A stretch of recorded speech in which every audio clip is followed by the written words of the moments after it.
Welcome to Rise and Shine, your daily business tech boost with me, Charly Leetham. If you're a small business owner looking to simplify technology and get real, actionable advice from someone with 35 years of IT experience, you're in the right place. Every episode, I'll dive into tools and systems like email, CRM, marketing and tracking, and I'll break them down into bite-sized tips you can use straight away. Your time is valuable, so let's get straight to the point. It's time to work smarter, not harder. Rise and Shine. It's your dose of business tech inspiration with me, Charly Leetham. Episode number 641. Not exactly entirely tech related, but I am going through things that we need to think about as we head into the busy period of the year. This, honestly, I don't think I know. Well, I know a couple of people where it actually calms down. I don't know many though. So we're at the end of November, beginning of December, through to the 25th of December, then through to the 31st of December. It is chaotic, and I want to try and give you some things to think about that you can use the tech in your business to make easier. There's the link for you. But let's talk about it. I'm going to the title I've got here is Stop the December Invoice Chaos. It probably won't go up as that when I put it up. But December can get messy. Clients tend to shut down early, or clients may shut down early. Accounts teams disappear, and payments start to stall. Now, I've certainly noticed that, and I know that my cash flow between mid-December and about mid-January, late January, can get a little tight. And, I try to give grace on that. And I actually have made plans around that for most years now. So I want to talk about that in general. So I was talking about cash flow slowing down. So your cash flow does take a hit. And your expenses go up. You've bought in all the stock, or you've taken on the extra staff, or whatever it is you need to do to get through the chaos that is December. But your cash flow is a little slower. You can resolve that a little. And I'm probably starting this one a little late, actually, with some of the suggestions I'm going to make. But maybe we can get you in place for next year, in a good place for the next time this happens. One of the fixes is to actually let your invoicing and CRM systems do the chasing for you. Now, that if you're not using the auto follow-ups and the automated emails that come through your accounting system like Xero, you really should be. So let's talk about what we can do here. First of all, recurring invoices.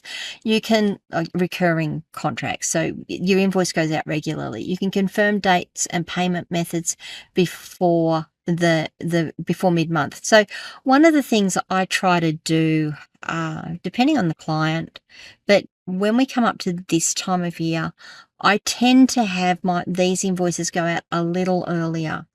I do go in and manually change them to go out a little earlier at this time of year, and I give an extra week or so's payment grace. So normally my terms are 7 days. If an invoice goes out, I expect payment in 7 days. At this time of year, if an invoice is due on the 20th of December, I tend to send that out at the end of November with a 14-day or a 21-day payment period, and then use my automation emails to remind them that it's coming up for payment and they need to pay it. And that's resolved a lot of the, we're closing down and we've only just got the invoice, we'll pay that when we're back. That certainly has helped that. Your auto reminders are really, really handy. You should turn them on. Regardless of the time of year, you should turn them on. But if you don't want them on all the time, definitely consider them at this time of year. They're polite chasers. You can say due soon, overdue.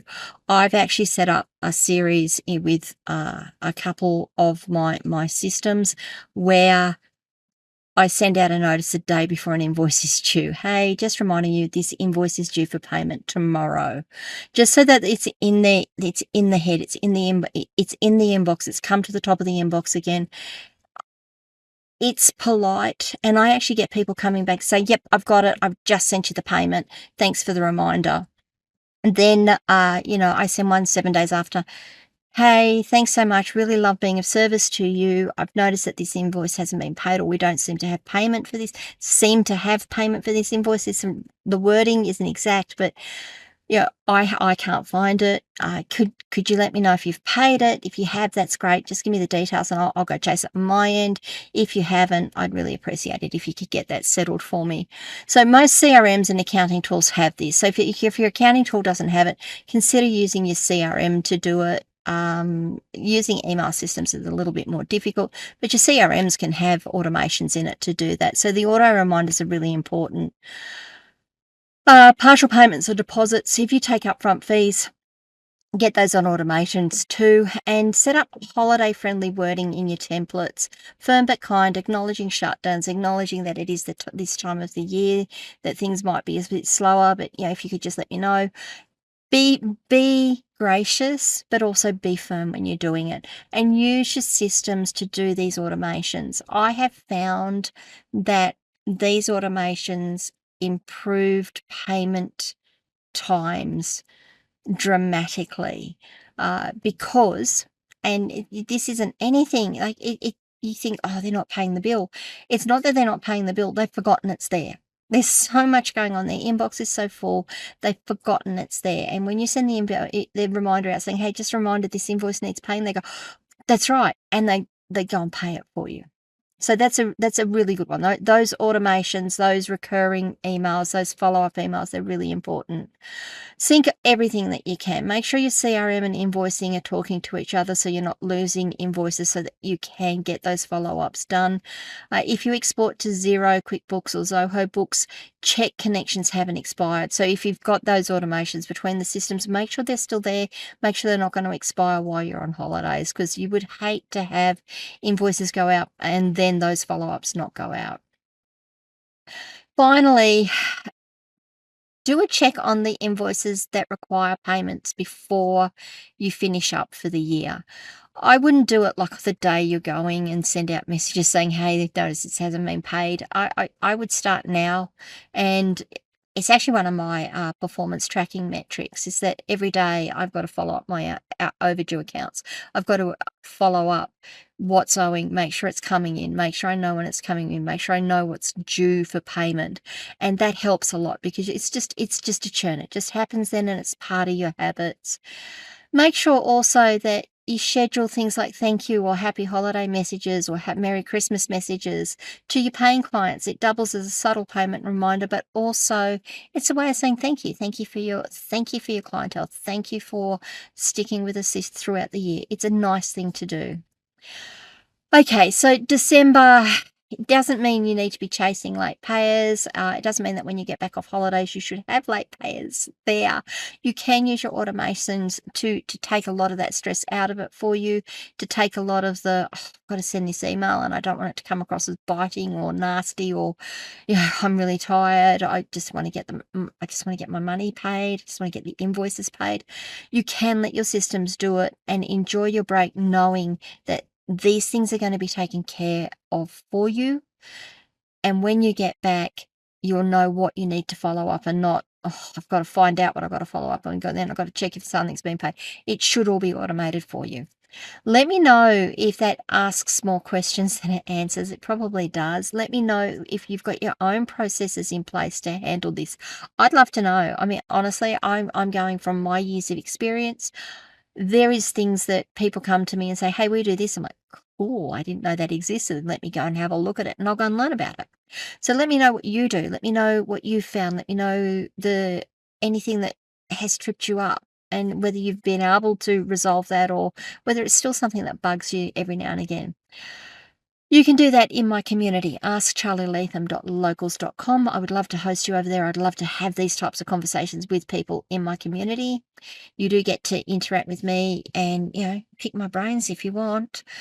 You can also leave comments wherever you're watching or listening to these videos. I will respond to them eventually. If this was useful to you, please give it a like, maybe share it with a friend. And if you haven't done so already, please subscribe to the channel. I had to think of the words there, and ring the notification bell so you find out when I'm going to drop more content. And guys, I will see you with my next set of tips day after tomorrow. Bye. Hey there, thanks so much for tuning in to Rise and Shine, your daily business tech boost. I hope today's episode gave you some actionable insights that will make your business tech work smarter for you. If you found value, be sure to subscribe, leave a review, and share it with other small business owners who could use a daily boost. For more tips, tools, and resources, visit www.askcharlyleetham.com. Until next time, keep rising, keep shining, and let's make tech simple together.